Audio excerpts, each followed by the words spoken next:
영차원 현상이 실다운 상이 아닌 줄을 알면 곧 열애를 발견한다.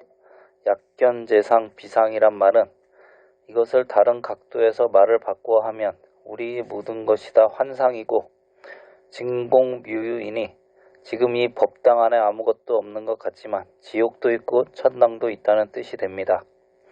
이 공간의 조그마한 법당 속에 한량없는 우주가 이 안에 다 있고 공간이 있고 시간이 다 있고 우주와 차원이 다른 하늘나라 등이 다른 현상계가 다 있다는 것입니다.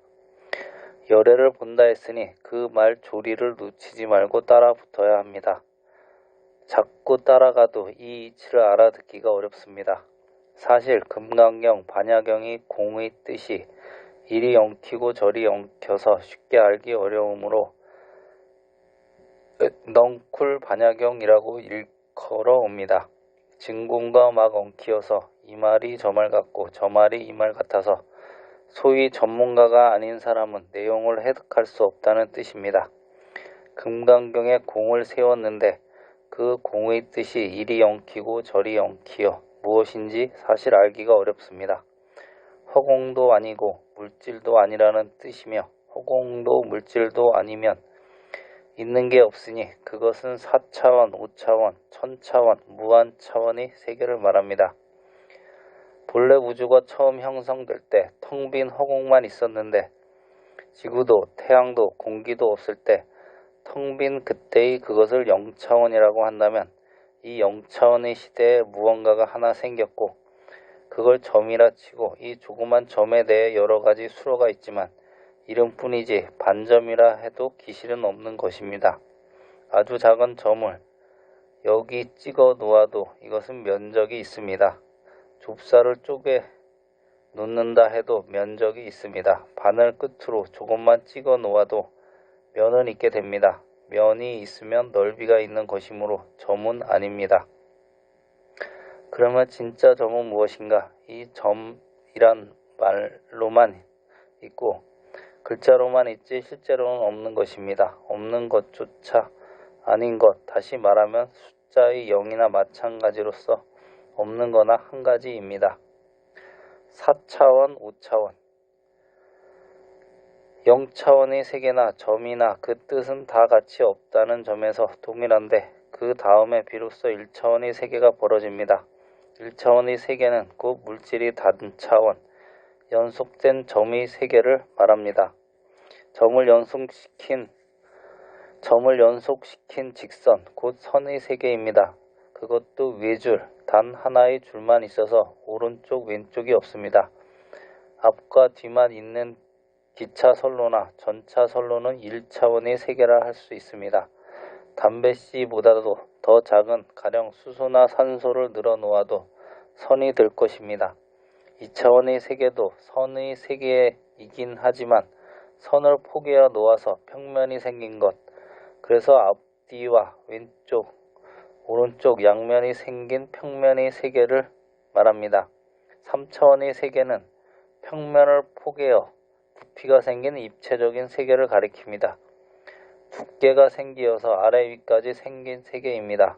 그러므로 1차원의 세계는 전후의 이면만의 세계고 2차원의 세계는 전후, 좌우, 사면의 세계를 말하며 3차원의 세계는 전후, 좌우, 상하의 공간 세계를 말하는데 이것을 불교에서는 시방세계라고 합니다. 식빵을 시방이라고 부르는 것은 중국의 표현법을 따른 종래의 습관입니다. 그러므로 1차원의 세계에 사는 중생은 앞뒤만 알지 옆을 모릅니다. 앞과 뒤만 왔다 갔다 하는 것, 예컨대 전차나 기차 같은 것은 앞과 뒤로만 가므로 이것을 1차원의 세계라 하겠습니다. 자동차 같은 것은 동서남북 어디고 돌아다닐 수 있으니 2차원이고 비행기는 면을 달릴 수 있고 아래 위로 다닐 수 있으니 입체적인 3차원의 세계입니다. 지구나 태양은 3차원의 세계에 불과합니다. 지구도 선이 포개어지고 평면이 쪼개져서 지구 덩이가 된 것이고 태양도 그런 것입니다. 중생들은 다 이 3차원의 세계에 사는 것입니다. 거기서 살다가 거기서 죽으면 도로 흙으로 돌아가게 되고 맙니다. 우리 육체는 3차원의 세계에서 생겨서 여기서 우물쭈물하다가 도로 흙으로 돌아가 버립니다. 사람은 영원히 죽고 마는 것이다. 우주 전부가 물질뿐이다. 사람, 개, 소 모두가 눈에 보이든 안 보이든 물질 노름이다. 이렇게 보기 때문에 유물사상이 생긴 것입니다. 제일 고등동물인 우리 인간도 이 3차원의 세계에서 오관작용의 경험으로 살다가 마는 것입니다. 과학이 아무리 발달되었다 해도 이 3차원의 세계에서는 헤매는 것밖에 아무것도 아닙니다. 그런데 이 3차원의 세계 밖에 4차원의 세계를 경험하는 이들이 있습니다. 4차원의 세계는 흔히 막연히 시간세계라고 말하지만 나는 여기서 그것을 더욱 분석해서 3차원의 원리를 초월한 정신세계를 뜻하는 말로 설명하려 합니다. 정신수양이 된 사람에게 가끔 그런 경우가 생깁니다. 정신상태가 조용해졌을 때 뜻밖의 시골에 있는 식구들이 다 보이고 얘기하는 소리가 다 들리고 하는 경우가 있는데 이것은 육체의 작용으로서는 이루어질 수 없는 일입니다. 우리 오관 가운데 육안으로 몇백 리, 몇천 리 밖에 있는 시골집이 보일 수도 없고 귀를 가지고 시골에서 얘기하는 소리를 들을 수도 없는 것입니다. 이것은 3차원의 세계에서 일어날 수 없고 경험할 수 없는 현상입니다. 따라서 이것은 다른 차원의 세계, 곧 오관이 아닌 다른 오관의 세계가 있다는 것이 아닌가. 그렇다면 그것은 4차원의 세계가 아니냐 하는 것입니다. 가령 일본의 어느 시골 두매에서 생긴 일이 있었습니다. 십리만큼 집이 하나씩 떨어져 있는 시골에 두 집이 사는데 그 근방 산이 다 한 사람 소유이어서 이 사람들은 그 산에 벌목을 해주고 사는 사람들입니다. 그들은 하루에 2아람 3아람 되는 큰 나무를 50개 이상 베고서야 제각기 제 집으로 갑니다. 어느 날 한 사람이 나무를 베어 그 나무가 곧 넘어가게 됐는데 또 한 사람이 그 나무 넘어가는 곳에 앉아 담배를 피우고 있었습니다. 비켜나라고 소리쳤지만 그 사람은 비켜나지 않고 있다가 나무에 깔렸습니다. 3아람이나 되는 큰 나무에 깔려 떡이 되었을 것이라 겁이 나서 나무를 번쩍 들어 저쪽으로 옮겨놓고 보니 그 친구는 완전히 떡이 되었습니다. 그래서 20리 밖에 있는 경찰에 달려가서 신고를 했고 경찰은 현장 검증을 나왔습니다. 시체는 바짝 부서졌고 확실히 나무에 침 피투성이 흔적이 있고 그런데 이상한 것은 그 나무는 몇 백 명이 들어서 던질 수 있는 큰 나무라는 점이었습니다. 그래서 경찰은 내가 죽인 것이 아니냐, 누구하고 이 나무를 옮겼느냐고 따져 물었습니다. 그러나 그 사람은 자기 혼자 옮겼다는 것이었습니다. 경찰은 거짓말이다. 저렇게 큰 나무를 내가 혼자 어떻게 옮길 수 있느냐는 것입니다. 그래서 여러 가지로 조사하기도 하고 고문까지 해보았습니다. 마을에 가서 확인을 해보아도 그 마을에 아는 사람도 없고 남녀노소 다 올라온다 해도 들 수 없습니다. 결국 내가 친구를 구해야겠다는 정성에서 이 나무가 들렸던 것 같다고 판단한 나머지 20원을 상금으로 준 일이 있습니다. 이것이 20세기 부사의 사건 중에 하나가 될 것입니다. 역시 4차원의 세계의 정신 능력이 발동된 것이라 할 것입니다. 그것은 아주 급하다고 생각됐을 때 그때는 나무가 크니 적으니 하는 생각도 없이 그저 들면 들릴 것이다 하는 생각뿐입니다. 그렇게 확실한 그 정신력이 그것을 들었다고 할 것입니다.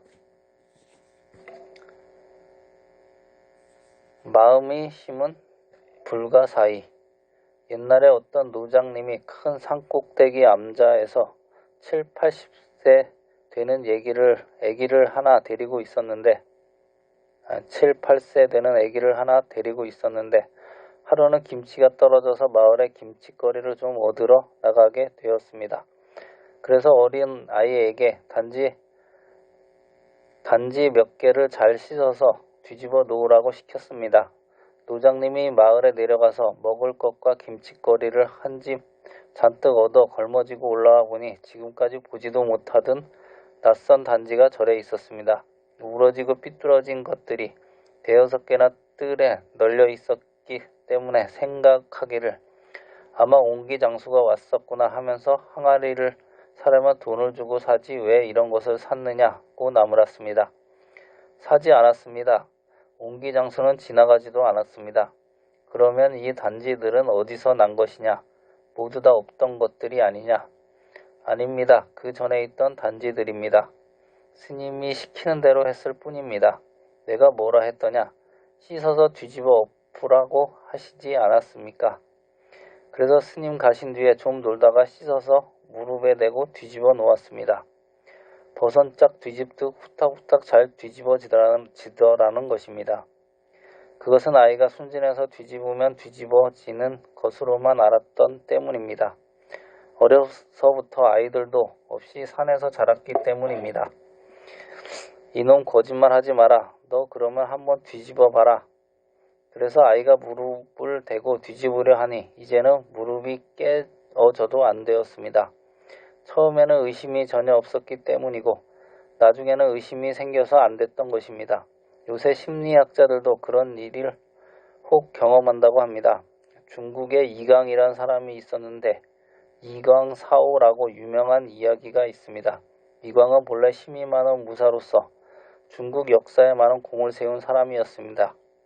그가 젊었을 때 달 밝은 밤에 활 쏘는 연습을 하고 저물게 집으로 돌아오는 길이었습니다. 동네 앞에 있는 남산 근처에 왔을 때인데 큰 호랑이가 자기 타고 오는 말을 쳐다보고 있는 것이 보였습니다. 이광은 저 놈이 배가 고픈 모양인데 나한테 달려들면 나도 죽고 말도 죽을 것이 틀림없다. 도망을 가자니 호랑이가 따라올 것만 같고 죽으나 사나 저놈하고 싸움이나 해보는 수밖에 없다고 생각했습니다. 그리고 그는 말등에 올라앉아 활을 호랑이에게 겨누어 정면으로 쏘았습니다. 호랑이는 자기 몸에 활을 맞으면 막 달려들어서 원수를 죽여놓고 나서 죽는 영특한 짐승입니다. 그러므로 그는 만일 자기가 소리를 지르면 자기가 탄 천리마가 단 걸음에 자기 집으로 달려나갈 것이니 동네 앞에 나오면 큰 소리를 질러서 동네 사람들이 횃불과 몽둥이를 들고 나오면 호랑이가 도망갈 것이라고 생각한 그는 정신없이 집으로 달려갔습니다. 그런데 어찌된 일인지 집에 가도 호랑이가 달려오는 소리는 나지 않았습니다. 그래서 그는 호랑이가 정통으로 내 활을 맞고 직사를 했다고 생각했습니다. 그는 큰 백호 한 마리를 잡았다고 좋아서 밤새도록 잠도 한숨 못 자고 아침이 되었습니다. 옛날에는 호랑이를 잡으면 껍데기는 임금한테 바쳐야지 그렇지 않으면 큰 벌을 받습니다. 그리고 고기나 뼈는 귀한 약으로 쓰이므로 큰 횡재가 되는 것입니다. 그는 새벽녘에 날이 새자마자 지게를 지고 호랑이 죽은 근처에 가서 보니 호랑이가 꼼짝 않고 있습니다.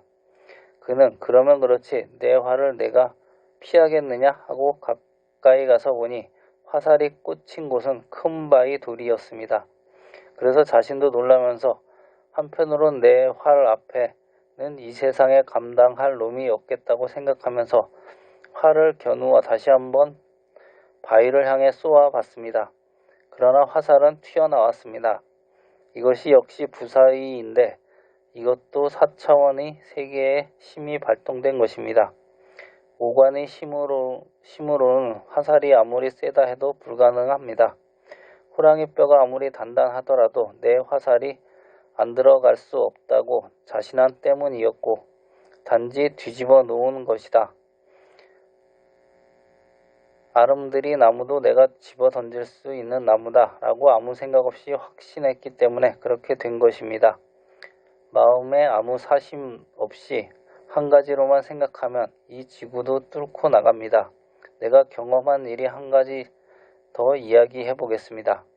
내가 전에 마산에 있을 때인데 밤중에 일어나 보니 우리 바로 앞집에 불이 났습니다. 그때는 상주일 때인데 상복을 벗어놓고 불을 끄려고 나가니까 상주가 그런 짓을 하면 안 된다고 말렸습니다. 그래도 나는 내가 먼저 보았으니 가야겠다고 달려가서 보니 큰 집 한쪽에 불이 붙었는데 아무도 모르고 잠만 자고 있고 불은 곧 옆집으로 번지게 생겼습니다. 나는 옆집 지붕에 얼른 올라가서 불이야 하고 사방에다 대고 큰 소리를 질렀습니다. 내가 올라선 그 집은 큰 부잣집이었는데 이 집에 멍석이 있으면 올리라고 소리쳤습니다. 그 멍석이 얼마나 컸는지 약한 사람은 지지도 못합니다. 나는 발이 썩은 집에 미끄러질까봐 한 손으로 붙들고 내 몸뚱이도 거기 붙어 있을 수 없는 지경인데 한 집이나 되는 멍석을 집어 던졌습니다. 그래서 불붙은 집에 멍석을 쭉 펴놓고 물 가져오라 해서 물을 끼얹어 불이 안 붙게 한 일이 있었습니다. 이것이 다 평소에 할 수 없는 일인데 급한 사정에 부딪혀서 이것을 집어 던져야 한다는 마음으로 안 된다는 생각 없이 던졌기 때문에 가능했던 것입니다. 천만 차원의 마음세계. 꿈에도 바위는 무겁고 모래는 가볍고 그렇지만 이것은 전부 거짓말입니다. 꿈속의 세계에서는 중생이 없는 것인데 바위가 무겁다는 생각, 그것이 무거웠던 것입니다. 이와 같은 생각, 그것만 끊어지면 현실 세계를 그대로 초월합니다. 화살이 돌을 뚫고 단지를 뒤집는 것과 같이 됩니다. 우리는 육체를 가지고 살고 오관으로 살기 때문에 그것이 안 되지. 이 오관 밖에 또 세계가 있고 오관 밖의 사람이 또 무수히 있습니다. 그것이 4차원의 세계에 의해 증명됩니다. 이 육체와 오관 밖에 참나가 따로 있다는 것입니다. 4차원 세계란 우리의 모든 잡념이 쉬고 나면 그때는 육체 이대로가 땅속으로 들어가고 여기서 미국으로 바로 뚫고 나가서 눈 깜짝할 사이에 갈 수 있습니다. 마음의 속도는 그렇게 빠릅니다. 마음만 그렇게 가는 게 아니라 육체도 같이 갑니다.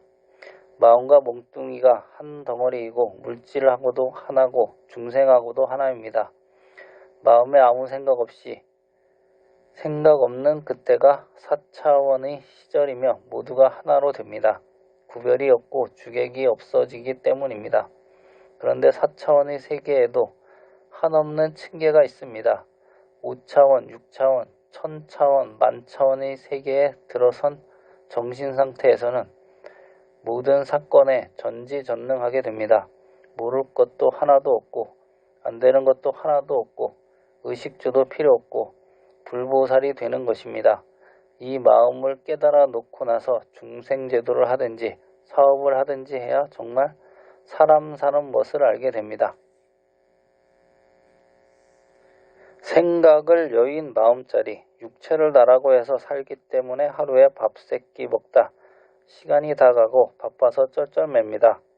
앞으로 10년, 20년 지나면 지금의 100배, 1000배 바빠집니다. 사람이 많아지고 전부 기계가 다 하고 그때는 시간이 없어 밥도 먹을 틈이 없을 지경으로 됩니다. 지금은 태고적이 될 정도로 물질 문명이 진보하여 지나온 5000년 동안 발전한 것보다 몇 배 더한 발전을 해서 달나라 가는 것도 며칠이면 갔다 오고 화성, 금성도 금방 갔다 올 겁니다. 그런 것들을 발명해내는 마음자리, 지금 말하는 이것을 확실히 알면 그것이 곧 열애입니다. 내가 말하는 이것은 다 알아들을 것입니다. 그러나 어찌 그럴 수가 있을까 하고 의심을 합니다. 즉견열애를 성취하려면 어떻게 해야 되는가? 예를 들어 말하자면 가령 마룻가에 내가 앉아 있는데 마당에 호랑이 한 마리가 왔다고 하면 그 호랑이를 피하려고 안방으로 자꾸 뒷걸음치면서 앉은 채 미끄러져 들어갈 것입니다. 가만히 있다가는 호랑이에게 잡아먹히겠으니까 안방이 수백 간이나 되는 큰 방이라고 치고 맨 아랫목 구석까지 엉덩이를 비비면서 눈으로는 눈앞에 있는 호랑이를 주시하면서 문턱을 넘어 들어가서 문을 꼭 잠그고 들어갑니다. 이와 같이 호랑이를 피해서 방으로 자꾸 뒷걸음치듯이 마음의 모든 생각을 다 내버리고 나면 모든 생각의 주체인 이 마음자리, 기분 이전의 마음자리에 들어가 앉게 됩니다. 생각이란 생각을 다 떼어내고 객관을 세우지 않으면 고스란히 마음자리만 남는데 그 자리에서만 앉아 있으면 어떤 귀신도 날 잡아가지 못하고 하나님이 와도 안 되고 부처님이 와도 안 됩니다. 모든 생각이 떨어지고 나면 나를 볼 사람도 없습니다. 부처님도 날 못 봅니다. 아무것도 아니기 때문에 신통으로도 안 보입니다. 그래서 부처님끼리는 서로 못 본다는 말도 그런 뜻으로 하는 말입니다. 이렇게 못 보는 곳까지 가면 완전한 자기를 알게 됩니다. 우리가 객관을 보고 무엇을 분별하듯이 그렇게 아는 것이 아니고 여기서 안다는 소리는 안다는 말도 아니니 알아듣기 힘듭니다. 그럴 수 있겠다 짐작할 수밖에 없습니다.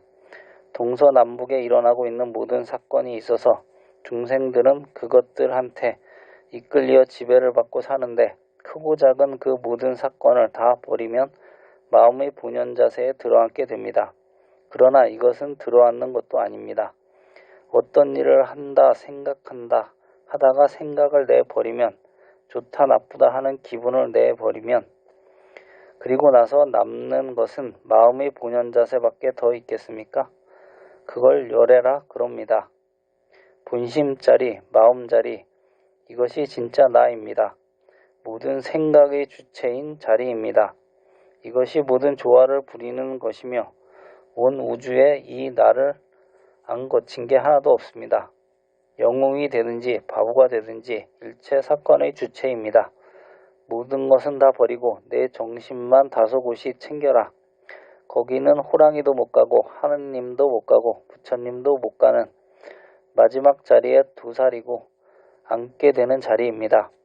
그러면 그때에는 이제까지 쓸데없는 생각을 했구나, 엉뚱한 데 집착을 했구나 하는 것이 알아집니다. 무언가 미련이 남아있기 때문에 그것이 잠재의식이 되어 가지고는 마음의 본연 자세가 드러나지 못하는 것입니다. 미련만 근본적으로 끊어지면 잠재의식이 완전히 없어집니다. 육체를 여인 마음이 부처. 이와 같은 미련, 잠재의식이 업보라는 것입니다. 이 업보만 없어지면 부처님하고 똑같습니다.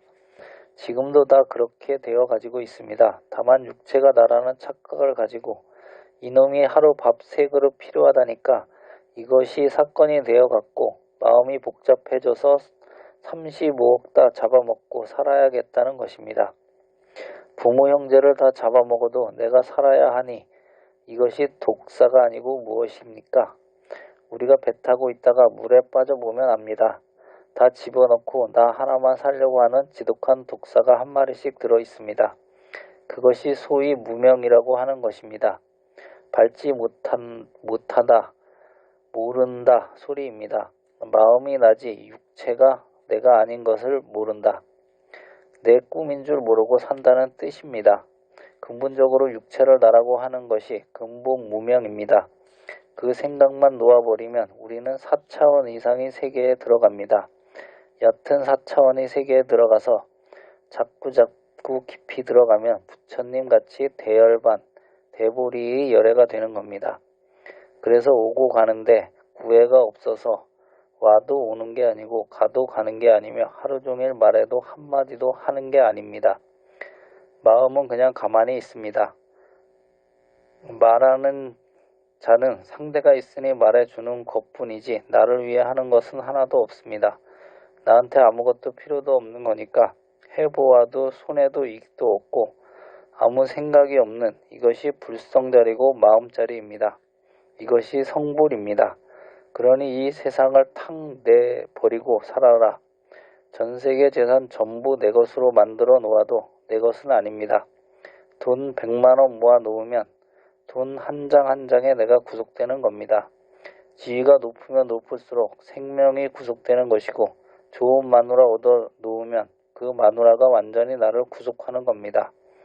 현실이란 아무것도 아니어서 현실이라고 말할 수 있는 사건은 하나도 없는데 그것을 현실이라고 거기에 의지했다가 눈에 핏물이 날 일이 생깁니다. 금방 없어질 테니까 거기 속지 말고 영원히 자기 생명을 찾자는 것입니다. 그것은 먼데 있는 것도 아니고 말하는 이놈이고 말하는 이 자체의 마음을 딱 곤두세워서 듣고 앉아있는 생각의 주체, 그것이 나라는 것입니다. 이 일부터 해놓고 남도 도우려고 해야지 뭐니 해보아도 소용이 없습니다. 무슨 박사가 되어 보아도 박사가 되어서 밥 수월하게 벌어먹자는 밥벌이 수단밖에 안 됩니다. 그러나 밥 먹어 보아야 아무것도 남는 것이 없습니다. 아무것도 되는 것이 없는 그걸 현실이라고 하니 그것에 속았다는 사실을 확실히 알아야 합니다. 사실대로 살아야 될 걸 알았으니 그래야 분명하고 똑똑한 사람입니다. 허망한 것은 간직할 것 없다. 간직해 보아야 없어지니까. 허망하지 않는 걸 찾자. 그것은 내 마음밖에 없다. 다른 건 다 허망하다. 우리가 이름 지을 수 있는 것 모두 다 붙여도 허망이고 진리도 허망이며 허망한 것은 전부 허물어지는 범수유상 계시 허망이다. 모든 허망에서 탈피하여 허망을 내 마음에서 버릴 때 나는 곧 내 본래 부처를 만날 수 있다.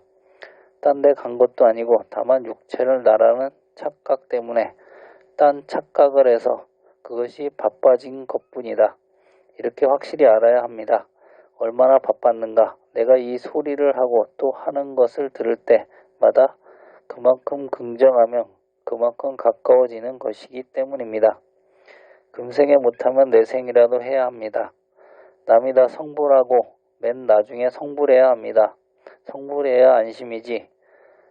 성불하기 전에는 어디나 가나 고통입니다. 천당을 가나 극락을 가나 높은 것이나 낮은 것이나 다 있습니다.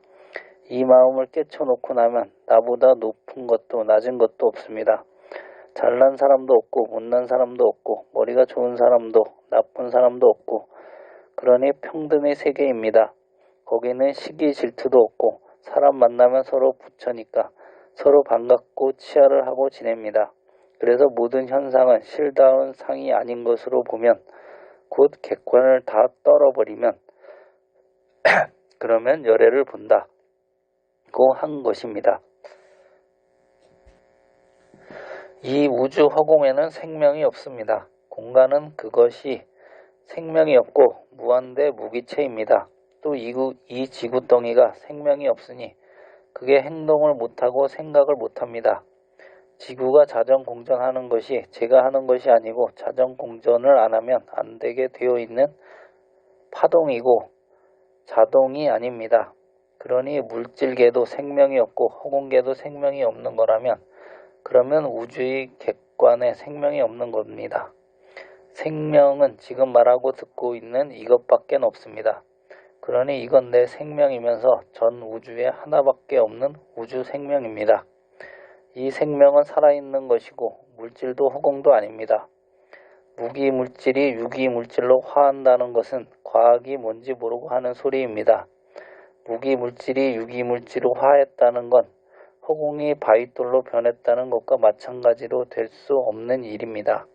같은 이치로 무기물질이 세포로 되었다 해서 생명으로 화할 수 있다는 건 허공이 바위돌이 됐다는 소리와 똑같습니다. 그러므로 현상계에서 생명을 찾을 수 없고 그것은 다 마음의 그림자이며 마음이 곧 열애이니 열애는 곧 마음에서 찾아야 합니다.